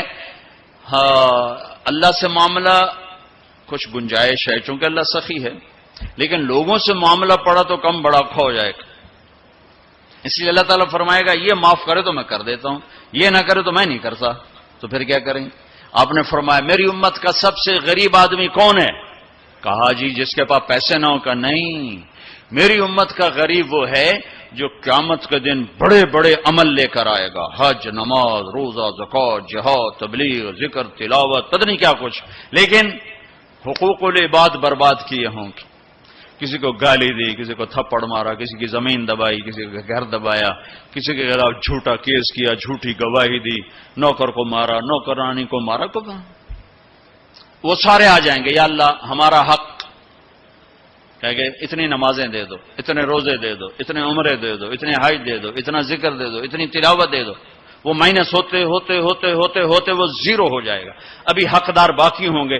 تو پھر اللہ تعالیٰ فرمائے گا ان کے گناہ اس کے سر پہ ڈالو. ساری زندگی زنا نہیں کیا اور لوگوں کے زنا سر پہ پڑ رہے. ساری زندگی شراب نہیں پی, لوگوں کی شراب سر پہ پڑ رہے.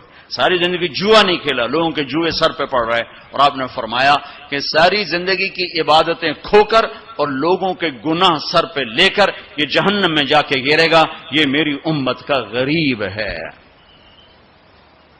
تو اپنے اخلاق بھی بھائیو بہنوں ٹھیک کرو, اور یہ ایک زبان ٹھیک کر لو تو سارے اخلاق ٹھیک ہو جائیں. میرے نبی نے فرمایا معاذ تمہیں سارے دین کا خلاصہ بتاؤں؟ کہا جی کیا؟ مجھے دیکھنا, پچھلے بھی ذرا نظر اٹھا کے مجھے دیکھنا. معاذ تمہیں سارے دین کا خلاصہ بتاؤں؟ انہوں نے کہا جی کیا تھا؟ آپ نے کہا یہی ہے. تم بھی دیکھ لو بھائی,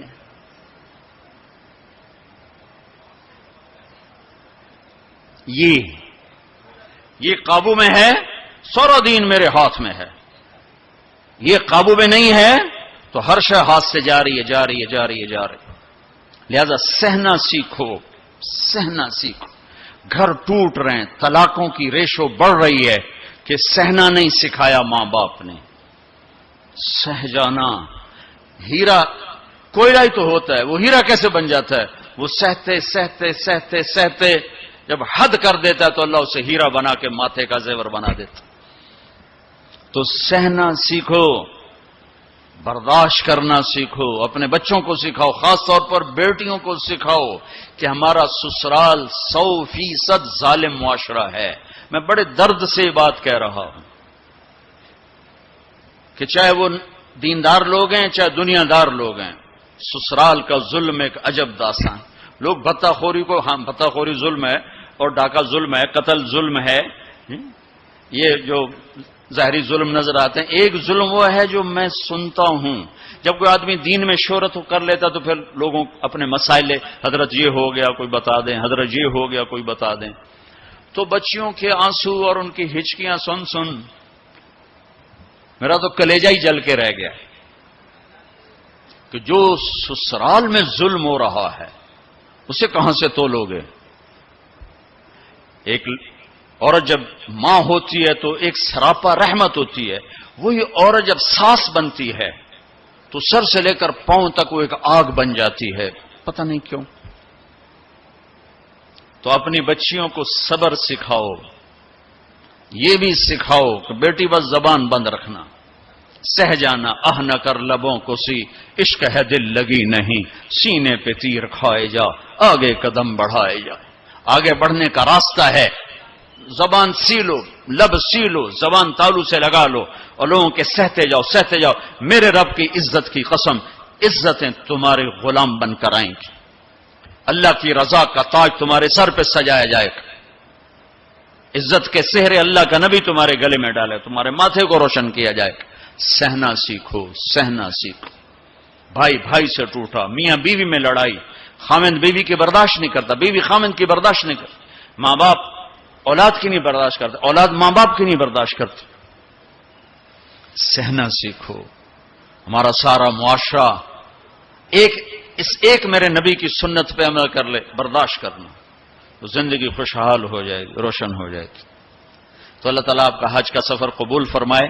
میں نے جو کہنا تھا کہہ دیا، پھر وہاں کچھ باقی باتیں یاد آئیں تو وہاں کہہ دوں گا، اور جب آپ حج سے واپس آ جائیں کچھ وقت تبلیغ میں ضرور لگائیں کہ یہ ایمان کو سیکھنے کی فرقہ واریت سے پاک ایک محنت ہمیں اللہ نے دی ہے، اور صدیوں کے بعد ایسا کام ملا ہے کہ جس سے لوگوں کو دین مل رہا ہے۔ اسپین میں جہاں میرا بیان تھا وہ ایک ہال تھا بہت بڑا، جس میں سارے دنیا سے علماء آتے ہیں یا کوئی سیاسی لوگ آتے ہیں، تو وہ وہاں ان کی تقریریں ہوتی ہیں۔ لہذا وہاں ایک سسٹم ہے کہ جو بھی اسپیکر بیان کرے گا آٹومیٹک اس کا بیان اسپینش میں ٹرانسلیٹ ہو کر پولیس کے پاس چلا جائے گا۔ تو میں نے وہاں بیان کیا، تو رات کو لیٹ نائٹ ایک ساتھی ہے کہ جو چیف پولیس ہے، یعنی ڈی آئی جی سمجھ لو، وہ کہتا ہے کہ میں نے آپ کے اس عالم سے ملنا ہے، میں ان سے ملنا چاہتا ہوں۔ تو میں نے کہا ٹھیک ہے مل لیتے ہیں۔ تو 2 دن کے بعد ہماری ملاقات ہوئی۔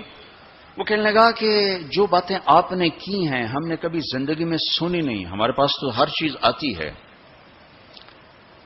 آپ نے اسلام پیش کیا ہے، آپ نے انسانیت کو پیش کیا ہے۔ یہ ایک غیر مسلم کہہ رہا ہے، غیر مسلم، کہ اگر ہر آنے والا اسکالر ایسے ہی بولے جیسے آپ بولے ہیں تو ساری دنیا میں امن قائم ہو جائے گا۔ میں آپ سے درخواست کرتا ہوں آپ سال میں 2 دفعہ اسپین آیا کریں، 2 دفعہ۔ میں کہا بھائی ذمہ داراں دا بوجھ جاوے لوندا ہے، ایڈے میرے کو ٹکٹ فالتو کوئی نہیں، کیوں یہ تو تمہیں سنا رہا ہوں۔ میں نے کہا اچھا جی میں انشاءاللہ آیا کروں گا، سال میں 2 دفعہ ہے۔ کہ آپ سال میں 2 دفعہ آئیں۔ آپ کی باتوں کی صرف مسلمانوں کو ضرورت نہیں ہے، ہماری قوم کو بھی ضرورت ہے جو باتیں آپ نے کی۔ تو میں نے کیا بیان کیا؟ اخلاق، یہ جو آپ سے بیان کر رہا ہوں۔ عبادات تو وہ سمجھتے نہیں، میں نے نماز کی بات کیوں نہیں کیا خبر، لیکن جب میں اخلاق کو بولا، ماں کے ساتھ کیا کرنا ہے، بیوی کے ساتھ کیا کرنا ہے، باپ کے ساتھ، بہن کے ساتھ، بھائیوں کے ساتھ، بچوں کے ساتھ، پڑوسیوں کے ساتھ، تو وہ ہل کے رہ گئے۔ وہ پونا گھنٹہ میرے پاس بیٹھا ہے۔ تو میں نے ساتھیوں سے کہا کہ چھوٹے چھوٹے گفٹ لانا، ان کو دیں گے۔ جب وہ مجلس ختم ہوئی تو میں نے وہ تھے یہ اپنا خوشبو تھی، تو میں نے کہا ہمارے نبی کی سنت تھی جب کوئی اہم لوگ آتے تھے تو آپ ان کو ہدیہ دیتے تھے، تو میں اپنے نبی کی سنت میں آپ کو یہ گفٹ کرتا ہوں۔ تو تینوں کھڑے ہو گئے، انہوں نے کھڑے ہو کر وہ مجھ سے وصول کیے، اور پھر جب وہ گئے تو میرے سامنے نہیں، دوسرے سے کہا کہ ہم اور بھی مسلم اسکالر سے ملے ہیں، ہمیں کسی نے اتنی عزت نہیں دی جتنی آپ کے اس ساتھی نے دی ہے۔ تبلیغ والوں نے ہمیں سکھایا کہ سب کو عزت، نفرتیں سوائے تباہی کے اور کچھ نہیں دیتی۔ تو ایک دوسرے سے محبت کرنا سیکھو، ایک دوسرے سے جڑ کے چلنا سیکھو۔ یہ تبلیغ نے ہمیں ایک پلیٹ فارم دیا ہے، جب اللہ آپ کو موقع دے تبلیغ میں وقت کرنا۔ www.dasquran.com